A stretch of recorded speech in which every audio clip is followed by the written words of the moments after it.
Hello, I'm Kads and welcome to today's video. So today we're going to be talking about my fusion plan to get the current ongoing Fragment Summon champion, Zinogre Blademaster. She is a collaboration between Raid and Capcom's Monster Hunter, which I've never heard of before, but there are some people who I've talked to who are more familiar with the game Monster Hunter. So what does this champion do and is she worth going for? Now before we dive into her kit here, I wanted to mention a couple things I've heard. One is that apparently the style of the names of these champions is based on the beast that they are, or the monster that they are famous for hunting. So I guess she is a swordsman or swordswoman famous for, well known for killing Zinogres. And not to lead the witness as far as whether or not you should go for her, but I think it is important to mention up front that she is an exclusive collaboration champion, meaning that after this Fragment Summon ends, she will not be added to the champion pool unless you technically will not be able to get her ever again. So starting off with the base stats, she is a legendary of Magic Affinity attack-based champion with a healthy amount of HP, to be fair, for an attack champion or like a nuker style champion. So 17,000 on the HP, a good amount of attack, nothing crazy, but 1400 is kind of slightly above average, shall we say. The defense is on the lower side, as you'd expect for a attack-based champion, but again, the HP is relatively high. Base speed of 104 is pretty good, and then she gets the extra bonus of crit damage as a nuker type champion, as well as the extra 10 accuracy on the base of 0. Resistance, there's no bonus. Every champion in the game has a base of 30 resistance. On the A1, we have a triple hitter that has a 30% chance of placing the big version of Weaken for 2 turns. I'm not entirely certain if this is on each hit,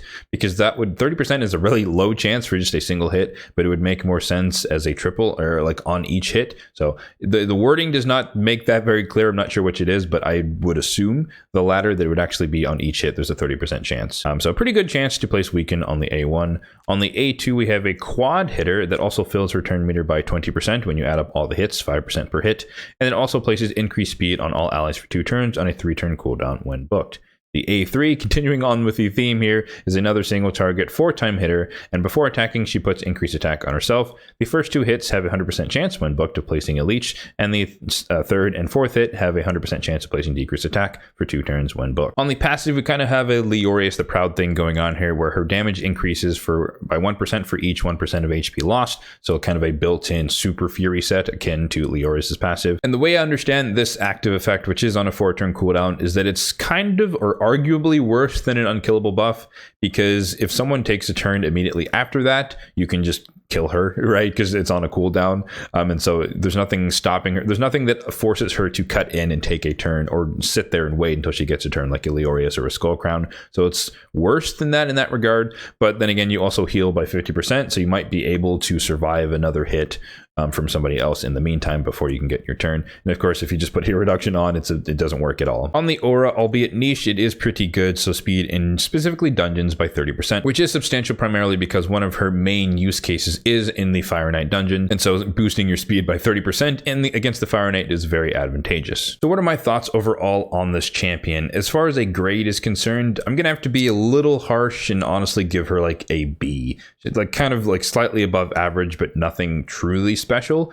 She is strong for her one use case, which is like Fire Knight fights as far as breaking the shield. But aside from that, she doesn't bring the necessary debuffs, at least for hard mode, or I mean, even for normal mode, really. She doesn't really bring the debuffs that you would want. So like, I'm curious why they didn't, like on this ability here, like they could have had her place, like the first hit could have been leech, the second hit could have been heal reduction, the third hit could have been decreased speed, and the fourth hit could have been decreased attack or something like that, where it's like bring more. Decreased attack is useful against the Fire Knight, but in most cases with the Fire Knight, you don't want him to take a turn, therefore decreased attack is not really mandatory. Having a quad hitter with increased speed is nice, but it'd be nice if it filled everyone's turn meter on top of increased speed. Maybe that's a bit too much, but I mean, she's a legendary, so maybe it's not too much. Or just, do something else there. And then the A1 placing Weaken, it's fair, it's nice, and it is a triple hitter, so it works well with counterattacks and ally attack type teams.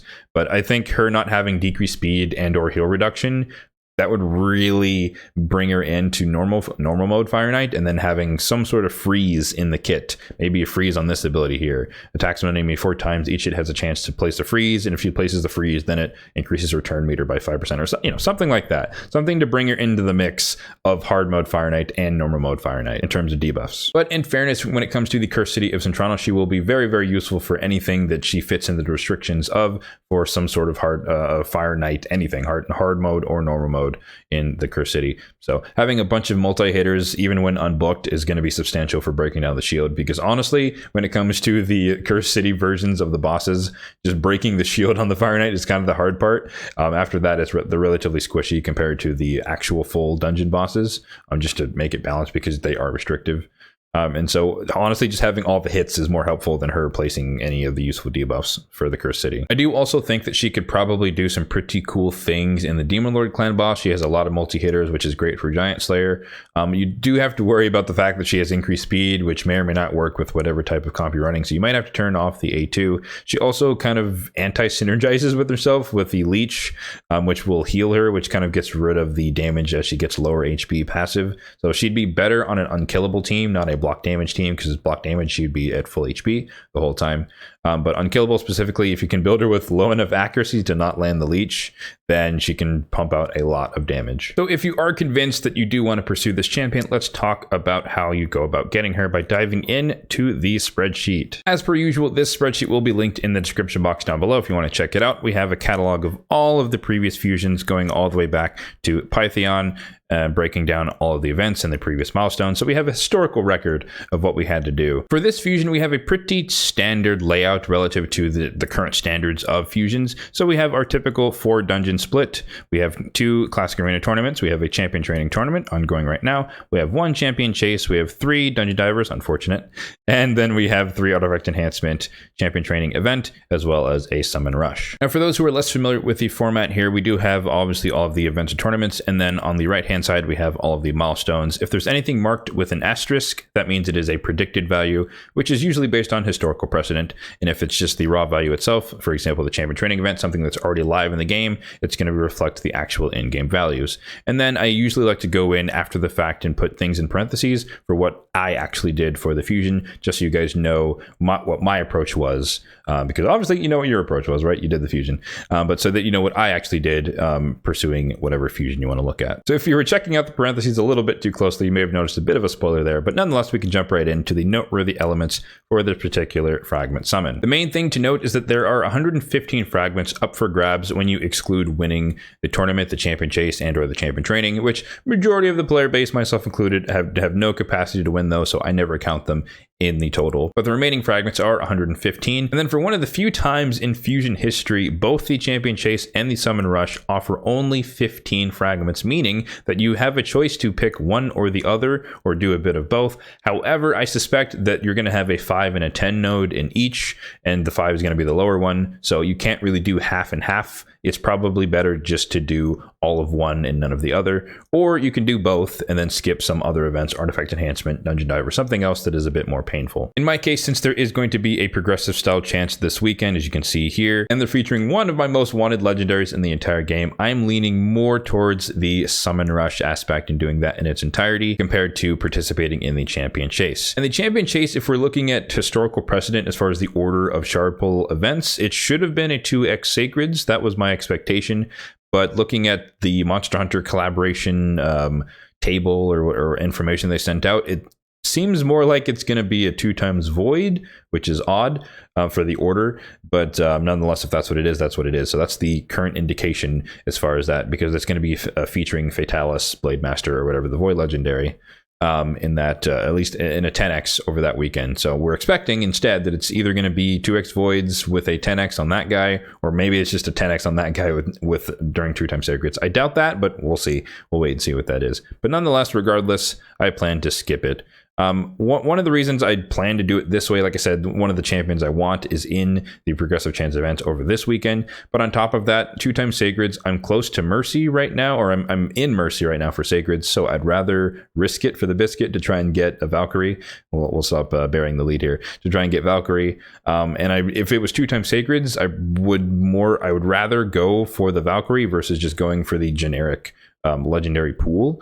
And then if it's voids, I'm still trying to preserve my proximity to mercy there, so I really wouldn't want to participate in another 2 times void. But I'm digressing here a little bit too early into my particular strategy for this fusion. Let's continue on with the last noteworthy element, which is of course the pinch points. So I call pinch points areas where you have to think about the energy that you're spending, because there's an overlap between champion training as well as some dungeon tournament. So we're in one right now where we have a champion training tournament overlapping with the entirety of the dragon tournament, as well as a little bit of the ice golem tournament. And then of course the second pinch point is the champion training event, where usually they feature a legendary tome at the end.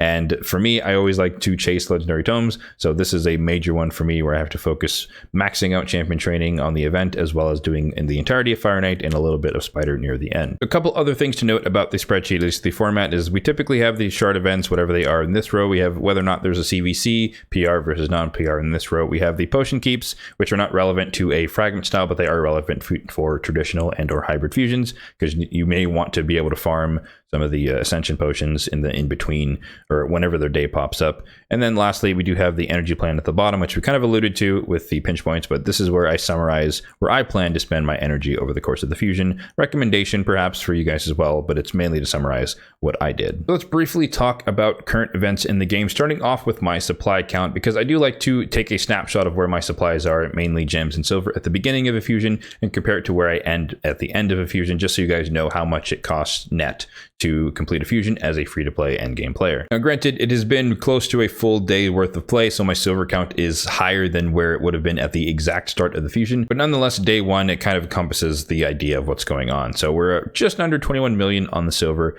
and then we're just over 4,600 on the gems, which is good, because finally I'm back above 4,000. I've been below 4,000 for a while. And for those who don't know, I like to keep my gems above 4,000 at all times and dip into that if I need to for emergencies. And then if I start to go drift above 5,000, that's where I start burning them on purpose with extra energy into whatever dungeon's going on, or maybe into Minotaur, maybe Sand Devil, whatever else, just to burn it back down, because I don't want to have 100,000 gems either, right? So I want to keep it between 4,000 and 5,000, but that's just personal preference. For the tournaments going on right now, like I said, we do have the champion training tournament, which I'm making progress on, as well as the dragon tournament. And just where I like to focus on these, this one goes out to 10,000 and you can pick up a 6-star mythical chaos ore. To me, that's not really useful because I get so few of those pieces that I don't really need to try that hard to get rerolls on that. So for me, this ends at 7,500, and so we have 4 days to do it. So I'm budgeting around 2,000-ish points per day in order to get all the way out to the void shard. That's what I find